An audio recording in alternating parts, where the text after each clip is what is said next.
नमस्कार, स्वागत है आप सभी का उत्तर प्रदेश के हमारे इस खास बुलेटिन में। आपके साथ मैं अंजलि झा। तो चलिए बुलेटिन की शुरुआत करते हैं खबरों से। उत्तर प्रदेश के मुख्यमंत्री योगी आदित्यनाथ ने आज अयोध्या स्थित श्री राम जन्मभूमि मंदिर पहुंचकर भगवान राम के दर्शन किए। मुख्यमंत्री ने मंदिर में पूजा अर्चना की और रामलला से प्रदेशवासियों की सुख समृद्धि और समग्र कल्याण की कामना की है। योगी आदित्यनाथ ने राम मंदिर परिसर में विशेष पूजा अर्चना की और मंदिर के निर्माण कार्य की प्रगति पर भी संतोष जताया। उन्होंने यह भी कहा कि राम जन्मभूमि मंदिर भारत की धार्मिक, सांस्कृतिक और ऐतिहासिक धरोहर का प्रतीक है और साथ ही इसका जो निर्माण है वो देशवासियों के लिए गर्व की बात है।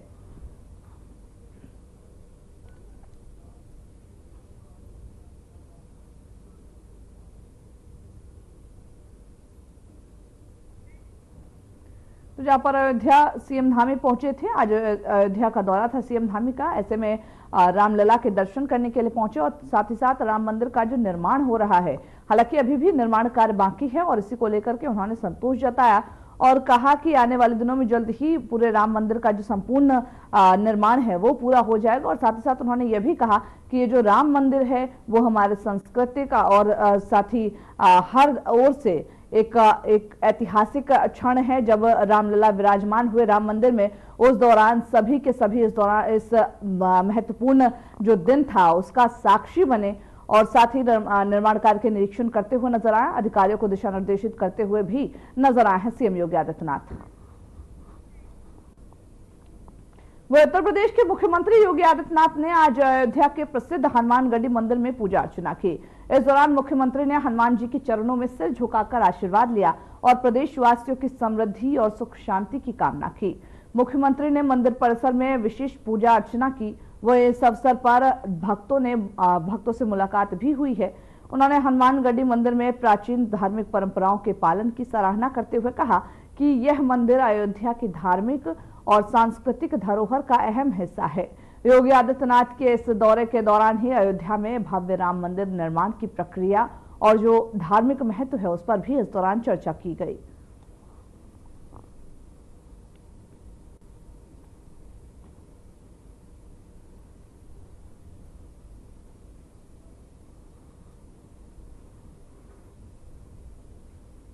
उत्तर प्रदेश के मुख्यमंत्री योगी आदित्यनाथ ने बलरामपुर जिले के पाटेश्वरी देवी मंदिर में नवरात्रि पर्व के दौरान की जाने वाली जो व्यवस्थाएं हैं उसको लेकर के जिला अधिकारियों के साथ एक अहम बैठक ली है। इस दौरान मुख्यमंत्री ने अधिकारियों को निर्देशित किया कि वे सभी जो तैयारियां हैं उसको जल्द से जल्द पूरा कर ले। मंदिर परिसर में श्रद्धालुओं की सुरक्षा, सुविधाओं और साफ सफाई का खास ध्यान रखे। उन्होंने नवरात्रि के दौरान मंदिर में जो आने वाले श्रद्धालु हैं उनके लिए बेहतर व्यवस्थाओं के आदेश भी दिए हैं। वही साथ ही साथ उन्हें किसी भी प्रकार की कोई भी परेशानी ना हो, कोई भी असुविधा ना हो, इसको लेकर के भी सीएम योगी आदित्यनाथ निर्देशित करते हुए नजर आए।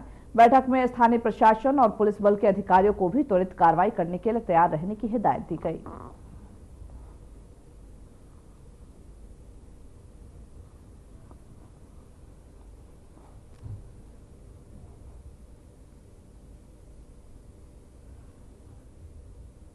वह उत्तर प्रदेश के मुख्यमंत्री योगी आदित्यनाथ ने राज्य में अवैध खनन और भूमाफियाओं के खिलाफ सख्त कार्रवाई के निर्देश दिए।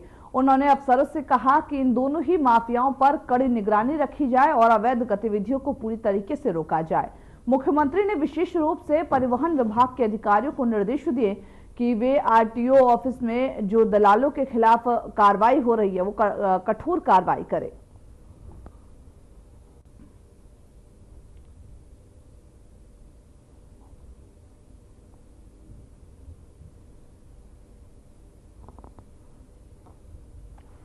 जहां उत्तर प्रदेश में भ्रष्टाचार पर कड़ी रोक लगाने के निर्देश सीएम योगी आदित्यनाथ ने दिया। उन्होंने कहा कि जो आरटीओ ऑफिस में जो दलाल बैठे हो उन पर कार्रवाई हो, जो पैसे लेकर काम करते हैं उन पर कार्रवाई हो और साथ ही साथ इसी तरीके से भ्रष्टाचार पर रोक लगाई जा सकती है। सामाजिक असामाजिक तत्व जो है उनके खिलाफ सख्त कार्रवाई हो ताकि जनपद में जो आने वाले दिनों में त्योहार है उसको शांतिपूर्वक तरीके से मनाया जा सके। वही अवैध खनन भूमाफियाओं पर भी कड़ी कार्रवाई करने की सीएम योगी ने चेतावनी दी है।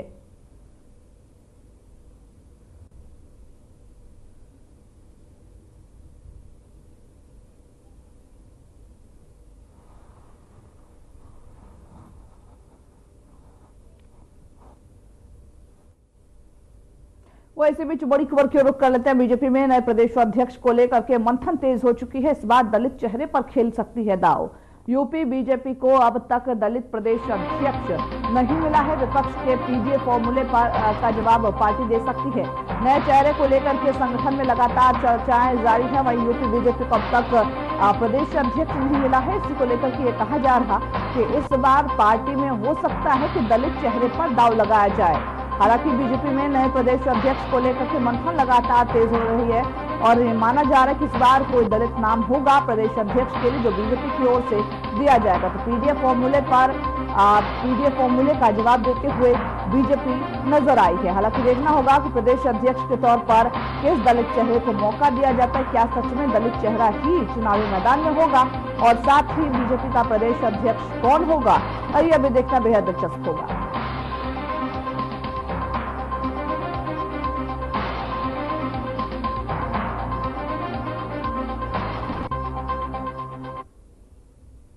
तो चलिए इस बीच लखनऊ से बड़ी खबर की ओर रुख कर लेते हैं, जहां पर यूपी आयुर्वेदिक घोटाले पर 29 साल बाद फैसला सुना है। सीबीआई कोर्ट ने दोषी अधिकारी को 3 साल की सजा सुनाई है। आयुर्वेद घोटाले में दोषी को 1 लाख रुपए का जुर्माना भी लगाया है। करोड़ों के आयुर्वेद घोटाले में अब फैसला आया है, जहां पर 29 साल बाद यूपी आयुर्वेद घोटाले पर अब न्याय हुआ है। 29 साल बाद यूपी आयुर्वेद घोटाले पर न्याय हुआ है, फैसला आया है, जहां पर यूपी आयुर्वेद घोटाला जो 29 साल पहले हुआ था उस पर जो दोषी अधिकारी था उसको 3 साल की सजा सुनाई गई है और साथ ही साथ घोटाले में दोषी पाए जाने के बाद उसे 1 लाख का जुर्माना भी लगाया गया है। तो 29 साल बाद एक बड़ी कार्रवाई देखी गई है यूपी सरकार की ओर से आयुर्वेद घोटाले पर, जिसमें आरोपी को 3 साल की सजा और साथ ही साथ 1 लाख रुपए का जुर्माना भी लगाया गया। तो 29 साल बाद ये फैसला आया है, जिनमें करोड़ों के आयुर्वेद घोटाले पर यह फैसला आया। वही अयोध्या अब धार्मिक पर्यटन का प्रमुख केंद्र बन चुकी है, जहां पर हर रोज 1 लाख से भी अधिक श्रद्धालु रामलला के दरबार में दर्शन और पूजन करने के लिए पहुंचते हैं। श्रद्धालु भक्ति भाव से रामलला को निधि समर्पित करते हैं, जिसमें सोना, चांदी और अन्य जो धातुओं का दान भी शामिल है। पिछले 4 माह में अगर बात करें तो रामलला को 8333 किलोग्राम चांदी और साथ ही 2.371 किलोग्राम सोना प्राप्त हुआ है। वही महाकुंभ मेले के दौरान जनवरी और फरवरी में रामलला को 28 किलोग्राम चांदी और 1.5 किलोग्राम सोना दान में प्राप्त हुआ।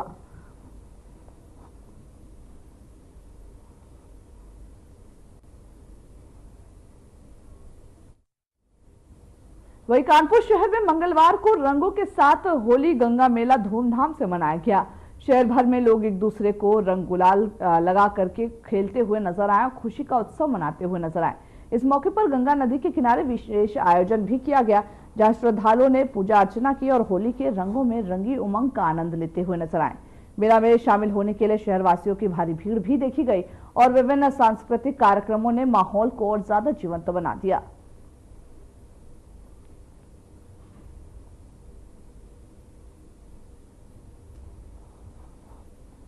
उत्तर प्रदेश कांग्रेस कमेटी ने प्रदेश भर में संगठन को मजबूत करने के लिए 133 जिला और महानगर कांग्रेस अध्यक्षों की घोषणा कर दी है, जहां कांग्रेस अध्यक्ष ने सूची को मंजूरी दे दी है। प्रदेश के सभी जो 75 जिले हैं उसमें कांग्रेस ने जिला कांग्रेस कमेटी और शहर कांग्रेस कमेटी के अध्यक्षों के नामों की घोषणा की, जिससे प्रदेश में पार्टी कार्यकर्ताओं में एक नया उत्साह का संचार हुआ। वो इस लिस्ट में कांग्रेस पार्टी ने पीडीए यानी कि पिछड़ा, दलित और अल्पसंख्यक समुदाय का खास ध्यान रखा है।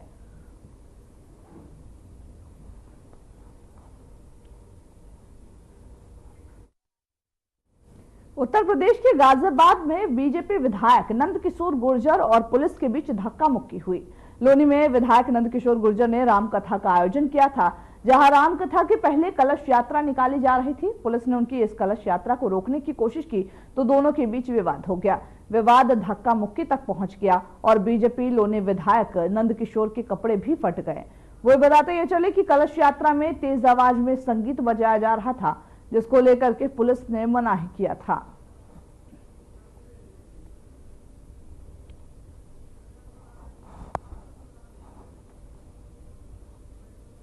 नेशनल ग्रीन ट्रिब्यूनल ने गंगा की सहायक ईशद नदी के संरक्षण संबंधी याचिका की सुनवाई करते हुए उत्तर प्रदेश के 5 जिलों के जिलाधिकारियों से जवाब तलब किया। इन जिलों में एटा, मैनपुरी, कन्नौज, हाथरस और कानपुर देहात भी शामिल है।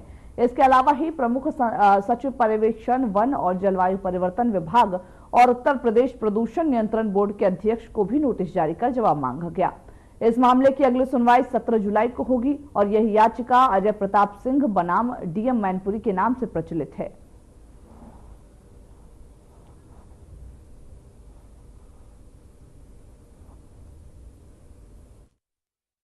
थाना सासनी गेट के काजीपाड़ा चौक इलाके में क्रिकेट खेलते समय दो पक्षों में विवाद हो गया, जिससे स्थानीय लोगों ने समझा बुझाकर शांत कर दिया। हालांकि अगले ही दिन रात में जो दोनों पक्ष में पथराव की घटना हो गई, जिसमें 8 लोग घायल हो गए। घायलों को उपचार के लिए जिला अस्पताल भेजा गया। एसएसपी मयंक पाठक ने यह बताया है कि तहरीर प्राप्त कर विधिक जो कार्रवाई है वो की जा रही है और साथ ही फिलहाल मौके पर शांति बनी हुई है। 25 को थाना सासनी गेट अंतर्गत काजीपाड़ा चौक इलाके में क्रिकेट खेलते हुए दो पक्ष अनस और मोहसिन के बीच विवाद उत्पन्न हुआ, जिसे स्थानीय लोगों द्वारा समझा बुझाकर शांत करा दिया गया। उसी क्रम में आज सूचना प्राप्त हुई कि रात 9 बजे दोनों पक्षों के विवाद ने पथराव का स्वरूप ले लिया तथा दोनों पक्षों की तरफ से मारपीट और घायल होने की सूचना प्राप्त हुई। इसमें मौके पर जाके पुलिस ने एक पक्ष से 5 घायलों को तथा दूसरे पक्ष से 3 घायलों को प्राथमिक उपचार हेतु जिला अस्पताल भेज दिया। घायलों की हालत सामान्य बताई जा रही है। मौके पर फायरिंग की सूचना भी प्राप्त हुई है। तहरीर प्राप्त कर विधिक कार्रवाई की जा रही है। मौके पर शांति है। वही बरेली के एसपी मानुष पारिक ने बताया है कि 19 मार्च को कैंट थाना क्षेत्र के नकटिया चौक के अंतर्गत कृष्णा कॉलोनी में एक अवैध असलहा फैक्ट्री का भांडाफोड़ हुआ, जहां पुलिस ने छापेमारी कर 6 लोगों को गिरफ्तार किया है जो इस फैक्ट्री का संचालन कर रहे थे। पुलिस ने मौके से असलहे और अवैध सामान भी बरामद किए हैं। वही गिरफ्तार आरोपियों से पूछताछ जारी है और मामले की आगे की जो जांच है वो भी की जा रही।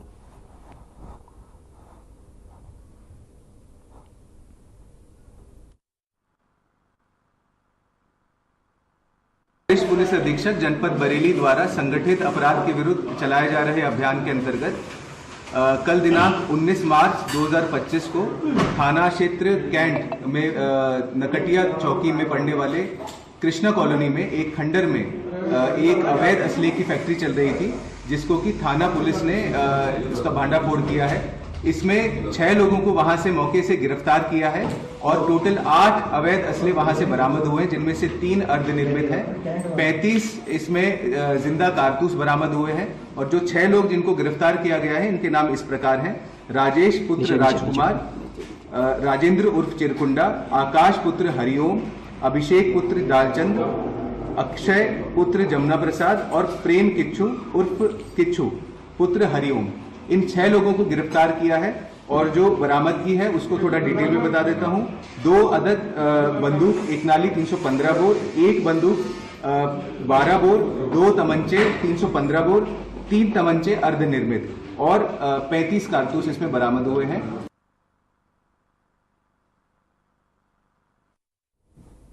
बरेली शहर से सटे हुए इलाके के निवासी छात्रों ने छत्तीसगढ़ की महिला को 70,000 रुपए का चूना लगा दिया, जहां छत्तीसगढ़ पुलिस ने साइबर थाना पुलिस के सहयोग से 3 आरोपियों को गिरफ्तार कर लिया है और अपने साथ ले गई। छत्तीसगढ़ के जिला बलरामपुर के थाना बसंतपुर की पुलिस ठगी मुकदमे में आरोपियों की तलाश में बृहस्पतिवार को बरेली आई थी। पूछताछ के लिए टीम इन्हें स्थानीय साइबर थाने ले गई, जहां पर पूछताछ के बाद छत्तीसगढ़ पुलिस ने तीनों को हिरासत में लेकर मेडिकल कराया और उन्हें न्यायालय में पेश किया। तो छत्तीसगढ़ की महिला से ठगी हुई, जहां हालांकि पुलिस ने सभी आरोपियों को गिरफ्तार कर लिया है और साथ ही साथ आगे की कार्रवाई जारी है कि क्या इनके गैंग में और भी लोग शामिल हैं, इस पर पुलिस छानबीन कर रही।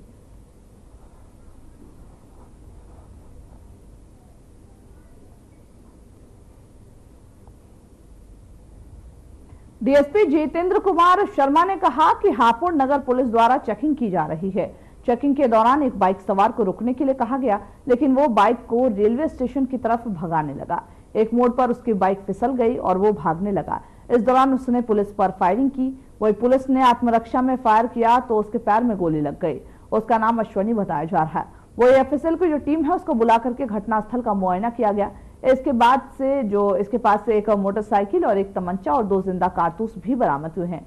हालांकि आगे की जो विधिक कार्रवाई है वो की जा रही है। किराए पर हापुड़ नगर पुलिस द्वारा चेकिंग की जा रही थी। चेकिंग के दौरान एक बाइक सवार को रुकने का इशारा किया गया, लेकिन वो ना रुकते हुए बाइक को रेलवे स्टेशन की तरफ दौड़ाने लगा और रेलवे स्टेशन पर एक मोड़ पर उसकी बाइक फिसल कर गिर पड़ी और वो फिसल जब उठा और भागने लगा और पुलिस पीछे पीछे आ रही थी तो उसने पुलिस पर फायरिंग की और आत्मरक्षा में जब पुलिस ने फायरिंग की तो उसके बाएं पैर पर गोली लगी है और पुलिस ने उससे जब चेकिंग की तो उससे जेब से एक चेन बरामद हुई है तो उसके बारे में उससे पूछा तो उसने बताया कि ये 11 तारीख को मैंने नगर पालिका के सामने से एक महिला से स्नैचिंग की थी और ये मेरे पास रखी हुई थी जिसको मैं बेचने की फिराक में था और इसका नाम अश्विनी पुत्र स्वदेश, ये गणेशपुरा में रह रहा था और इस पर एक पहले का भी एक मुकदमा चल रहा है और FSL टीम को बुलाकर सारे घटनास्थल का मुआयना किया जा रहा है और इसके पास से एक मोटरसाइकिल, एक तमंचा 315 वो, 2 जिंदा कारतूस और एक खोखा कारतूस भी बरामद हुआ है। आगे की विधिक कार्रवाई भी सुनिश्चित की जा रही है और जो अभियुक्त है इसको प्राथमिक उपचार के लिए डिस्ट्रिक्ट हॉस्पिटल भी भेजा गया है। वही अप्रैल और मई में पड़ने वाली भीषण गर्मी के मद्देनजर heat wave action plan launch किया गया। इस योजना के तहत रेड लाइट पर ग्रीन कॉरिडोर बनाए जाएंगे ताकि दोपहिया वाहन चालकों को सड़क पर राहत मिल सके। यह कदम गर्मी के दौरान सड़क पर ट्रैफिक जाम और अत्यधिक तापमान से बचाव के लिए उठाया गया। सरकार ने यह कदम नागरिकों को सुरक्षित और आरामदायक यात्रा सुनिश्चित करने के लिए उठाया है।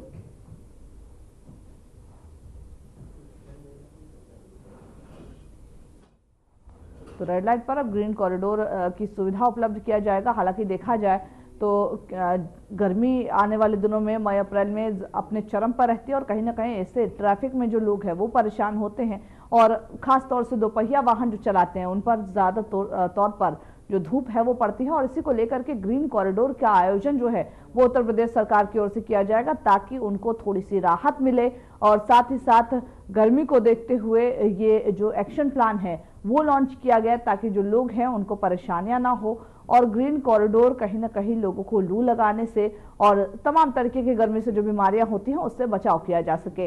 हालांकि आने वाले दिनों में ही गर्मी ऐसा माना जा रहा है कि इस बार सारे रिकॉर्ड तोड़ेगी और इससे पहले उत्तर प्रदेश सरकार ने ये एक्शन प्लान बनाया है ग्रीन कॉरिडोर के नाम पर।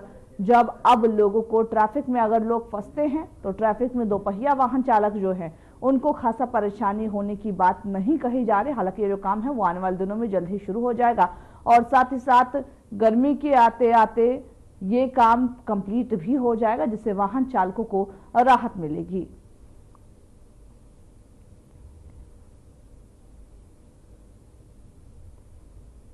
तो रेड लाइट पर अब ग्रीन कॉरिडोर की जो सुविधा है वो आगरा में तैयार किया जाएगा जिसके तहत लोगों को गर्मी से राहत मिलेगी और साथ ही साथ सूर्य का प्रकाश डायरेक्ट पड़ने से जो लोगों को लू की समस्याएं होती हैं और तमाम तरह की जो समस्याएं हैं वो गर्मी के कारण होती है उससे भी राहत मिलने की उम्मीद जताई जा रही है। तो ग्रीन कॉरिडोर का जो निर्माण है वो जल्द ही उसको शुरू कर दिया जाएगा ताकि लोगों को इससे राहत मिल सके।